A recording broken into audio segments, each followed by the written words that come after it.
మమతలు పెంచి మాలో ప్రేమ నింపగ రావే. మనసు మమతలు పెంచి మాలో ప్రేమ నింపగ రావే. లోకమెల్లను నీదు సృష్టి కురియదే నీ కరుణ దృష్టి. లోకమెల్లను నీదు సృష్టి కురియదే నీ కరుణ దృష్టి. సకల జీవన సార్వభౌమా. అందరికీ సాయిరాం. పిల్లలు అందరికీ సాయిరాం. Very good. సో నేను మీతో మాట్లాడడానికి వచ్చాను. మీరందరూ చాలా good girls and good boys. అవునా? అవునా లేదా? కొంతమంది అంటున్నారు అందరూ గుడ్ బాయ్స్ గుడ్ గర్ల్స్ కదా? పార్టిసిపేట్స్ ఎక్కడ ఉన్నారు? ఇక్కడే ఉన్నారా? Very good.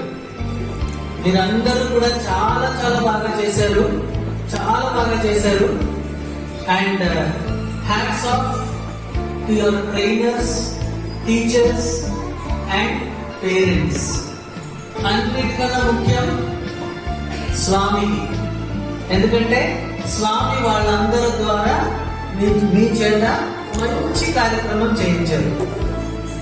అయితే ఇప్పుడే రామేశ్వరరావు గారు గంట సేపు మాట్లాడమన్నారు. పాపం పిల్లలందరూ ఉదయాన్నే వచ్చారు.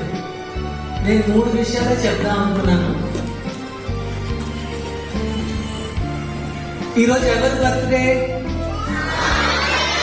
స్వామి బర్త్డే కదా. ఇందాక మీ ప్రిన్సిపల్ మేడం గారు అడిగారు స్వామి ఎవరు? దేవుడా? స్వామి దేవుడా? సత్యసాయి బాబా. చాలా బాగా చెప్తున్నారు చిన్నపిల్లలందరూ. పెద్దవాళ్ళు ఎవరు మాట్లాడటం లేదు, పెద్ద పిల్లలు. సో స్వామి భగవంతుడా కాదా అన్నది పక్కన పెడదాం. అయితే మీరందరూ కూడా ఇందాక ప్రేయర్ చేశారా? ప్రేయర్ చేసినప్పుడు మీరు ఏం చేస్తారు? ముందు మాతృదేవో భవ పితృదేవో భవ ప్రేయర్ చేస్తారా? అంటే ఏంటి? మాతృదేవో భవ అంటే ఏంటి తెలీదా? ఎవరు? మాత, మమ్మీ, అమ్మ. అమ్మ దేవుడితో సమానం.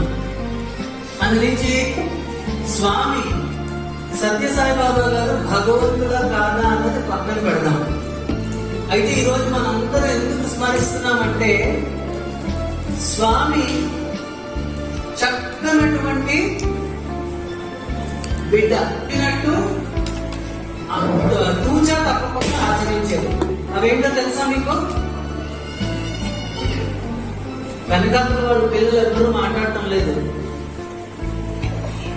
తెలుసా? స్వామి తన తల్లికి ఇచ్చిన మాట ఏ విధంగా చేశారో తెలుసా? అది తెలీదా? ఓకే, అయితే నేను చెప్తాను, వినండి. స్వామి పుట్టపర్తి అనే చిన్న కుగ్రామంలో పుట్టారు. అప్పటికి ఇందాక నేను రామేశ్వరరావు గారు మీ స్కూల్ చూపిస్తున్నారు, కొత్త బిల్డింగ్ చూపిస్తుంటే నాకు 70లో పుట్టపర్తి గుర్తొచ్చింది. నేను కూడా మీలాగే చాలా చిన్నగా ఉండేవాడిని 70లో. అప్పుడు పుట్టపర్తి చూస్తే ఈ స్కూల్ ఇప్పుడు కడుతున్నారు కదా, అలాగే ఉండేది. కానీ అదే పెద్ద విశ్వవిద్యాలయం అయిపోయింది. ఇప్పుడు స్వామి ఇచ్చిన తన తల్లికి ఇచ్చిన మాట ఏంటో ఒక్కసారి ఆలోచిద్దాం. స్వామి తల్లి గారి పేరేంటి? ఈశ్వరాంబ. అంటే ఏంటి? ఈశ్వరుడికి అమ్మ. చాలా కరెక్ట్ గా పెట్టారు, ఈశ్వరాంబ. ఆ ఈశ్వరాంబ గారు ఒకసారి స్వామి స్వామితో ఉన్నప్పుడు చాలా మంది పిల్లలు చదువుకోవాలంటే ఉరవకొండకి వెళ్ళాలి. అంటే దాదాపు 10 కిలోమీటర్లు నడుచుకుని వెళ్ళాలి. అటువంటి సమయంలో ఈశ్వరమ్మ గారు స్వామిని అడిగారు, ఇక్కడ ఒక చిన్న స్కూల్ కట్టించవచ్చు కదా, ఈ పుట్టపర్తిలో ఉన్న గ్రామస్తులందరూ కూడా వాళ్ళ పిల్లల్ని ఇక్కడే చదివించుకోవచ్చు కదా స్వామి, చిన్న స్కూల్ కట్టించండి అంటే స్వామి ఏం చేశారు? చిన్న స్కూల్ కట్టించారా? ఏం చేశారు? పెద్ద స్కూలు. వా, చూసారా నువ్వు?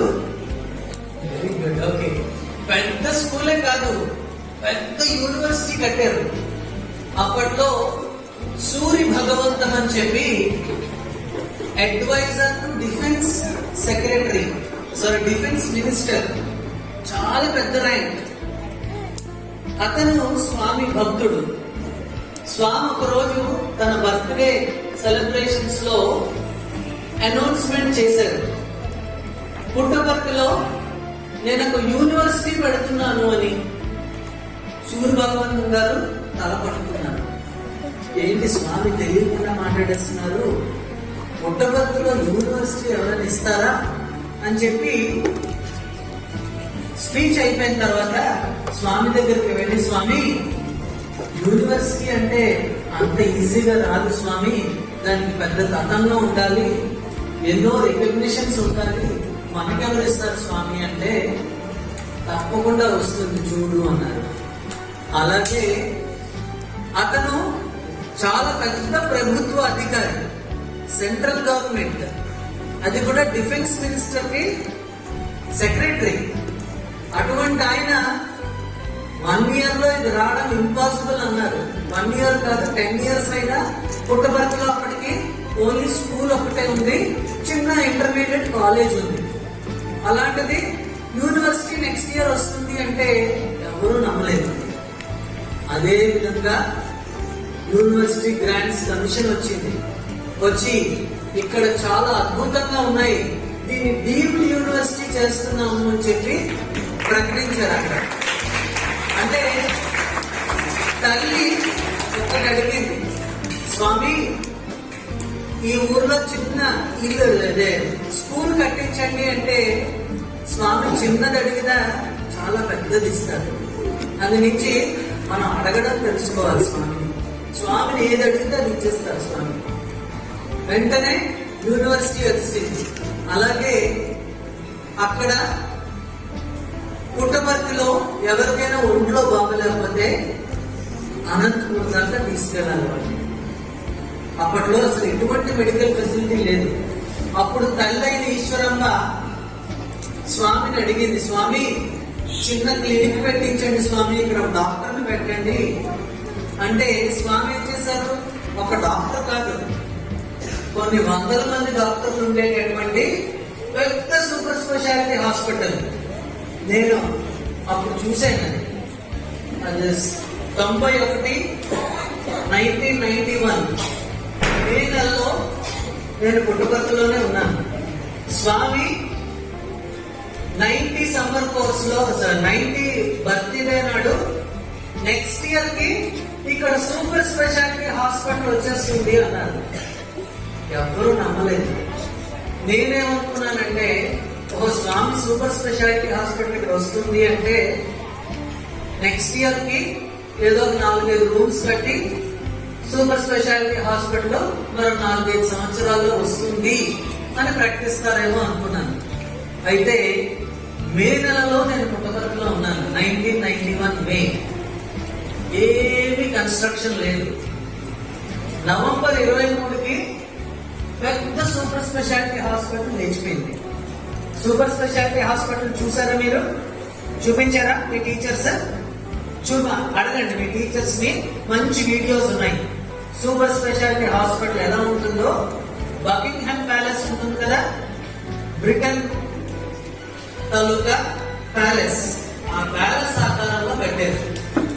ఎందుకు చెప్తున్నానంటే, ఇది తల్లిని గౌరవించడం ముందు స్వామి మనకి నేర్పించారు. తల్లిని ఏ విధంగా గౌరవించాలి అని. అప్పట్లో పుట్టపర్తిలో నీరు ఉండేది కాదు, చిన్న బావి తవ్వించి నాయన అని చెప్పి స్వామిని అడిగారు. అడిగితే స్వామి పెద్ద వాటర్ ప్రాజెక్టే కొన్ని వందల గ్రామాలకి నీరునిచ్చారు. మరి మనకి నేర్పిన స్వామి ఏం నేర్పారు? తల్లిని గౌరవించడం ఎలాగో మనకి నేర్పించారు. ఇందులో ఎంతమంది పిల్లలు రోజు తల్లికి తండ్రికి పొద్దున్నే లేచి దండం పెడతారు? Very good. అయితే అందరూ పెట్టడం లేదు కదా? ఎంతమంది పెట్టడం లేదు ఒకసారి చెప్పలేదండి. నేను మీకు ఒకటి సీక్రెట్ చెప్తాను. అయితే ఇప్పుడు చెప్పను సీక్రెట్, లాస్ట్ లో 3 సీక్రెట్లు చెప్తాను. ఆ సీక్రెట్ ఎవ్వరికి మీరు చెప్పద్దు, ఓకే? ఆ సీక్రెట్ కానీ మీరు పాటిస్తే తప్పకుండా మీరు బ్రహ్మాండంగా పైకి వస్తారు.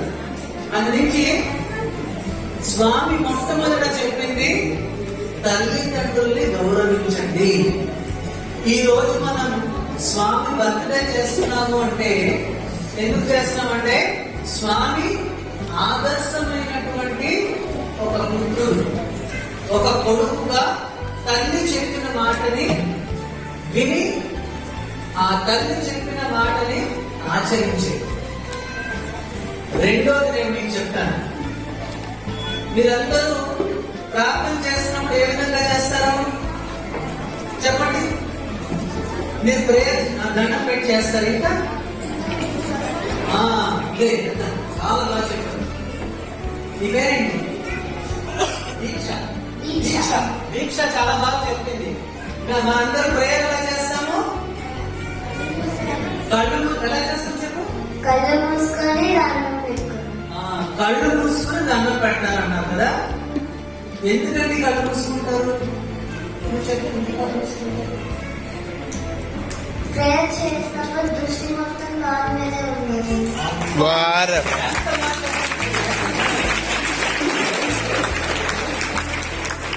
ఏంటి అందరికి నీరసంగా ఉందా? గట్టిగా చెప్పండి. ఎంత బాగా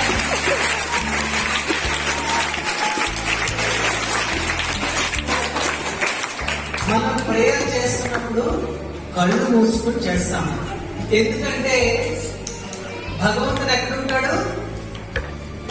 ఎక్కడుంటాడు భగవంతుడు? లోపల ఉంటాడు అంటాడు. మీ పేరేంటి? వంశీ. వంశీ చాలా బాగా చెప్పాడు. లోపల ఉంటాడని చెప్పాడు. అందరికీ తెలుసా లోపల ఉంటాడని? నేను మరొక ప్రశ్న అడుగుతాను, జాగ్రత్తగా వినండి. ఇందులో 10 మంది కన్నా ఎక్కువ ఫ్రెండ్స్ ఉన్నారు ఎంతమంది? చేతులు. ఓకే, ఇందులో ఒక్క ఫ్రెండ్ ఉన్నవాడు ఎంతమంది చెప్పండి? చేతులు. అసలు ఫ్రెండ్ లేని వాళ్ళు ఎవరు? చేతులు ఎత్తండి. ఎవరికి? మీకు ఫ్రెండ్స్ లేరా? ఫ్రెండ్ లేరా మీకు? ఉన్నారా? ఓకే, బెస్ట్ ఫ్రెండ్ ఎవరు మీకు? నువ్వు చెప్పు. నువ్వు చెప్పు నీ బెస్ట్ ఫ్రెండ్ ఎవరు? ఓకే ఓకే, మీ బెస్ట్ ఫ్రెండ్ ఎవరు? ఓకే, నీ బెస్ట్ ఫ్రెండ్ ఎవరు? ఓకే, నీ బెస్ట్ ఫ్రెండ్ ఎవరు? ఓకే ఓకే, నేను ఒక చెప్తాను మీకు, జాగ్రత్తగా వినండి. మనకి బెస్ట్ ఫ్రెండ్ అంటే ఎవరు? మనం పిలిస్తే, మనం ఏదైనా బాధలో ఉంటే వెంటనే ఆ ఫ్రెండ్ దగ్గరికి మనం వెళ్తాం. అవునా? అందరూ ఒప్పుకుంటారా? వెనకాల వాళ్ళు ఎవరు మాట్లాడుతున్నారు? నేను అక్కడికే వచ్చేస్తాను. ఓకే, వెనకాల ఎవరైనా ఒక బాయ్ నిల్చోండి, ఎవరో ఒకళ్ళు. చిన్నపిల్లలు కాదు, పెద్దవాళ్ళు. Very good. చిన్నపిల్లలు చాలా స్మార్ట్ గా ఉన్నారు. 7th, 8th, 9th ఒక బాయ్ లేవాలి. బాయ్స్ సిగ్గుపడుతున్నారు. ఓకే, గర్ల్స్ అడుగుతారు. మీ ఫ్రెండ్ పేరు ఏంటి చెప్పమ్మా? ఎక్సలెంట్. ఓకే, మళ్ళీ నిన్నే ప్రశ్న అడుగుతున్నాను. నీ బెస్ట్ ఫ్రెండ్ స్వామి కదా, ఏం చేస్తూ ఉంటావు నువ్వు నీ బెస్ట్ ఫ్రెండ్ తో? చెప్పు, ఏం చేస్తూ ఉంటావు? ఓకే,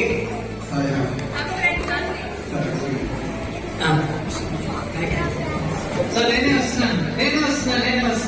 ఓకే, నీ బెస్ట్ ఫ్రెండ్ తో ఏం చేస్తావు? కష్టాలు చెప్తుంటారు, ఆయన ఆడుకుంటారు. అలాగే అలాగే స్వామి నేను కూడా గురువు చేయడం ఫ్రెండ్ ఎవరైనా పూజ చేస్తారా?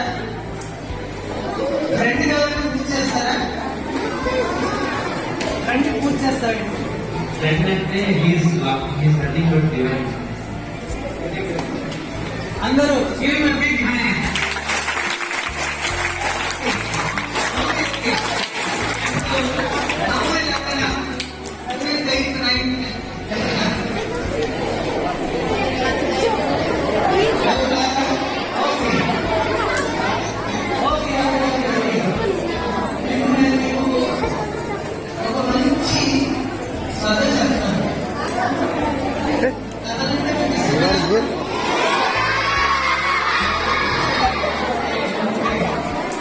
జాగ్రత్తగా వినండి.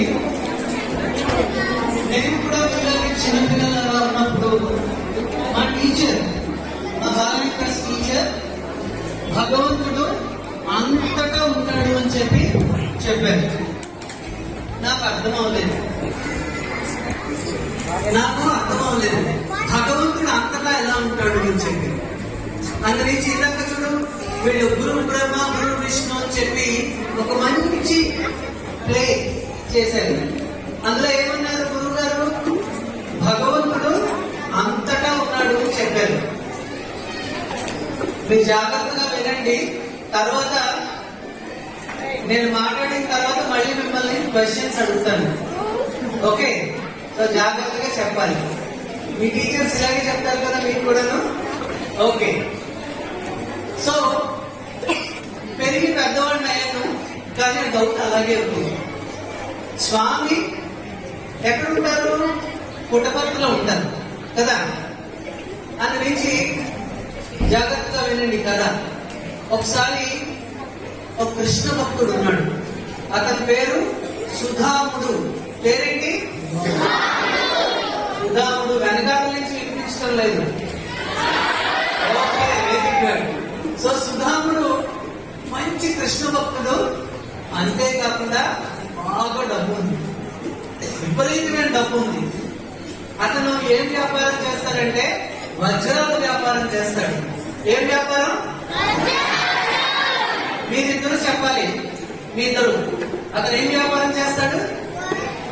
నువ్వు వింటలేదు, వినాలి. వజ్రాల వ్యాపారం చేస్తాడు. ఆయన ఏం చేశాడంటే మంచి కృష్ణ భక్తుడు కాబట్టి ఇలాగా పెద్ద మందిరం కట్టాడు. ఇలాంటి పెద్ద మందిరం కట్టాడు. ఎలాంటి మందిరం? ఇక్కడైతే మామూలుగా వేశారు, కానీ అతను ఫ్లోరింగ్ ఏం చేశాడంటే పాలరాయితో చేశాడు. పాలరాయితో చేసి అక్కడ కృష్ణుణ్ణి పాలరాయి విగ్రహం పెట్టాడు. పెట్టి రోజు పూజ చేస్తున్నాడు. రోజు పూజ చేస్తుంటే ఒకసారి వాళ్ళ గురువు గారు వచ్చారు. గురువు గారు, కృష్ణుడు ఎక్కడ ఉంటాడండి, కొంచెం మాకు ఎక్కడ ఉంటాడో చెప్తారా అని అడిగాడు. అంతే కదా అని చెప్పి ఒక పుస్తకం ఇచ్చాడు, భాగవతం పుస్తకం. భాగవతం పుస్తకం ఇచ్చి ఇందులో కృష్ణుడు ఎక్కడెక్కడ ఉంటాడో ఆ అడ్రస్ అన్నీ ఉన్నాయి, నువ్వు జాగ్రత్తగా చదువు అన్నాడు. ఈయనంతా చదివాడు. చదివి అడ్రస్లన్నీ రాసుకున్నాడు. కృష్ణుడు చిన్నప్పుడు ఎక్కడ ఉండేవాడు? బృందావనం. Very good. ఇంకా ఇంకా చిన్నప్పుడు రేపల్లిలో ఉండేవాడు. అవునా లేదా? సో ఇవన్నీ పట్టుకుని ఆయన ఒకరోజు అనుకున్నాడు, అబ్బా ఈ రాతి విగ్రహంలో ఉన్న కృష్ణుడే ఇంత అందంగా ఉంటే నిజంగా ఉన్న కృష్ణుడు ఇంకెంత అందంగా ఉంటాడు కదా అని చెప్పి కృష్ణుడిని చూడాలని చెప్పి సూట్ కేసు పట్టుకుని ట్రైన్ ఎక్కాడు. ట్రైన్ ఎక్కి ముందు వ్రేపల్లకి వెళ్ళాడు. వ్రేపల్ల రైల్వే స్టేషన్ లో దిగాడు. అందరినీ అడిగాడు, కృష్ణుడికి ఏముంటుంది మీదగా? నెమలి నుంచి ఉంటుంది. సో అతను అడిగాడు, సార్ ఇక్కడ కృష్ణుడు ఎక్కడ ఉంటాడో కొంచెం చెప్పండి అని. అందరూ ఇంటి పేరేంటి, అడ్రస్ ఏంటి, సెల్ నెంబర్ ఉందా, ఇవన్నీ అడిగారు. అడిగితే అది కాదండి, కృష్ణుడు ఫ్లూట్ ఉంటుంది కదా, నెమలిపించి ఉంటుంది కదా, ఆ కృష్ణుడు అంటే అందరూ ఎగదిగా చూశారు. కృష్ణుడు అప్పుడెప్పుడో ఉండేవాట, ఇప్పుడు ఉండడం ఏంటి అని చెప్పి అడిగారు. సో వీళ్ళందరూ మర్చిపోయి ఉంటారు కృష్ణుడు అని చెప్పి తర్వాత బృందావనం వెళ్ళారు. బృందావనంలో అదే సేమ్ సిచ్యువేషన్, అందరూ కూడా ఆయన్ని హేళన చేశారు. సరే వీళ్ళందరూ మర్చిపోయి ఉంటారని చెప్పి కృష్ణుడు ఎక్కడ ఫైటింగ్ చేశాడు? పెద్ద ఫైటింగ్ కురుక్షేత్రం కదా. కురుక్షేత్రంలో చాలా పెద్ద ఫైటింగ్ అయింది. మనం సినిమా ఏదైనా చూస్తే సినిమాలో ఏం గుర్తు పెట్టుకుంటాము? చాలా బాగా చెప్పాం, ఫైటింగ్ గుర్తు పెట్టుకుంటాం కదా. అక్కడి నుంచి ఈ సుధాముడు కూడా ఫైటింగ్ అయింది కదా 18 రోజులు, అందు నుంచి తప్పకుండా వీళ్ళ గుర్తుంటుందని చెప్పి హర్యానాలో సూట్ కేసు పట్టుకుని దిగాడు కురుక్షేత్రంలో. అందరినీ అడుగుతుంటే అందరూ ఇది పిచ్చివాడు అని చెప్పి రాళ్ళు పెట్టి కొట్టడం మొదలెట్టారు. దాంతో సుధాముడికి చాలా కోపం వచ్చింది. అయ్యో, ఇన్ని రోజులు నేను పూజ చేస్తున్న కృష్ణుడు నిజంగా లేడా అని చెప్పి వెంటనే సూట్ కేసు పట్టుకుని, ఈసారి ట్రైన్ లో రాలేదు, ఏరోప్లేన్ లో వచ్చేసాడు. ఇంటికి వచ్చేసి చాలా కోపంగా మందిరం తలుపులు తీశాడు. లోపలికి వచ్చి అక్కడ చూశాడు. కృష్ణుడు నవ్వుతున్నట్టు కనిపించింది. ఈ ఎక్కడ లేని కోపం వచ్చింది సుధాముడు. నేను నీ గురించి వెతకడానికి వెళ్తే నన్ను చూసి ఎగతాళి చేస్తావా అని చెప్పి చాచిపెట్టి నమ్మకే కొట్టాడు. వెంటనే కృష్ణుడు అక్కడ ప్రత్యక్షమయ్యాడు. ఈయనకి మతి పోయింది.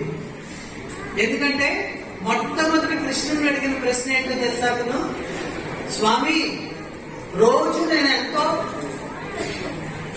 మంచిగా పూజ చేస్తున్నాను, పలహారాలు పెడుతున్నాను, నిన్ను చూడాలని ఎక్కడెక్కడో తీర్థయాత్రలకన్నీ వెళ్ళాను, నువ్వు నాకు కనిపించలేదు. నువ్వు నాకు కనిపించాలంటే ఈ ట్రీట్మెంట్ అవసరమా అని అడిగేట. అంటే కృష్ణుడిని కొట్టిన తర్వాతే కృష్ణుడు కనిపించాడు. అది నుంచి అప్పుడు కృష్ణుడు చెప్పాడు, అందరూ జాగ్రత్తగా వినండి, ఇదే చాలా ఇంపార్టెంట్. నేను దీని మీదే మిమ్మల్ని ప్రశ్నలు అడుగుతాను. కృష్ణుడు ఏమన్నాడంటే, నువ్వు నన్ను రోజు పూజ చేస్తున్నప్పుడు ఏమనుకుంటున్నావు?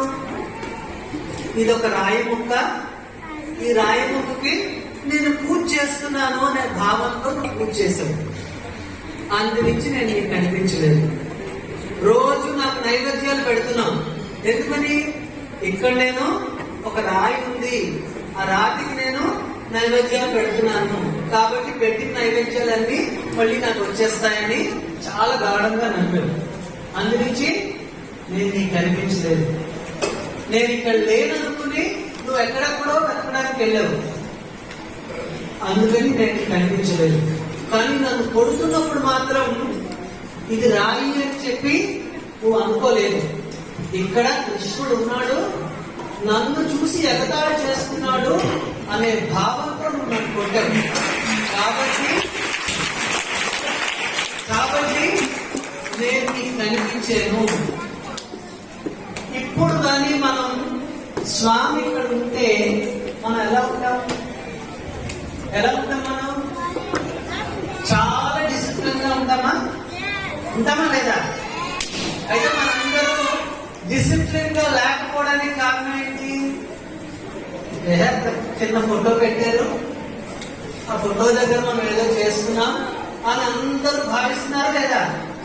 ఎంతమంది భావిస్తున్నారు? అలాగా చిన్నపిల్ల ఓకే, చూసారా? మనం ఇక్కడ స్వామి ఉన్నారు అనుకుని మనం దాన్ని చేస్తే తప్పకుండా ఆయన మన దగ్గరే ఉంటారు. ఇప్పుడు నేను మీకు నా జీవితంలో జరిగిన ఒక ఇన్సిడెంట్ చెప్తాను. ఎవరికి? మమ్మీకి కాదు.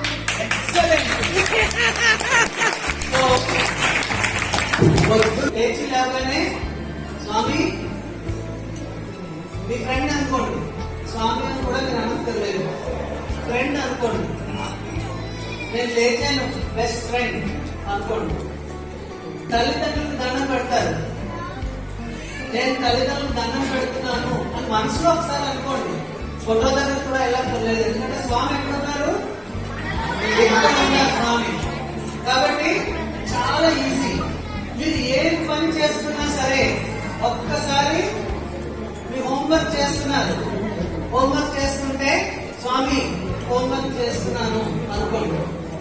రోజు అనుకుంటే మీకు ఎక్కడైనా కష్టం వచ్చింది అనుకోండి, మీ ఫ్రెండ్కి చెప్పండి, వెంటనే మీకు సొల్యూషన్ వచ్చేస్తుంది. తర్వాత మిమ్మల్ని ఎవరైనా తిట్టారు అనుకోండి, వాళ్ళని ఎవరు ఏమనద్దు, మీ ఫ్రెండ్కి చెప్పండి, ఫ్రెండ్ ఫలానా అబ్బాయి నన్ను తిట్టాడు అని మర్చిపోండి. ఇలాగ ప్రతిరోజు కూడా మీరు ఏ పని చేస్తున్నా ఒక్కసారి మీ ఫ్రెండ్ని తలుచుకోండి, ఫ్రెండ్కి చెప్పుకోండి, వెంటనే అది అయి తీరుతుంది. ఇంకా మూడో చెప్తున్నాను, జాగ్రత్తగా వినండి. వింటారా అందరూ? ఓకే. మూడోది, మీ టీచర్ ఏ టీచర్ అయినా సరే, ఇందాక రామేశ్వరరావు గారు చెప్పారు కదా, ఆయన టీచర్ సార్ ఏ మాటలు చెప్పినా సరే మనసులో అలా ఉండిపోయింది. అయితే రామేశ్వరరావు గారికి మాత్రమే ఎందుకుంది? అతనితో పాటు 3 మంది చదువుకున్నారు, వాళ్ళందరికీ ఉన్నాయో లేదో మనకు తెలియదు. ఆయనకు ఉన్నది అంటే ఆయన మనసులో అనుకున్నారు రామేశ్వరరావు గారు, ఆ టీచర్ ఏది చెప్తే నేను చెయ్యాలి అని చెప్పి అది చెయ్యండి. ఈ 3 చేస్తే ఏది కావాలన్నా మీకు అయిపోతుంది, తప్పనిసరిగా అయిపోతుంది.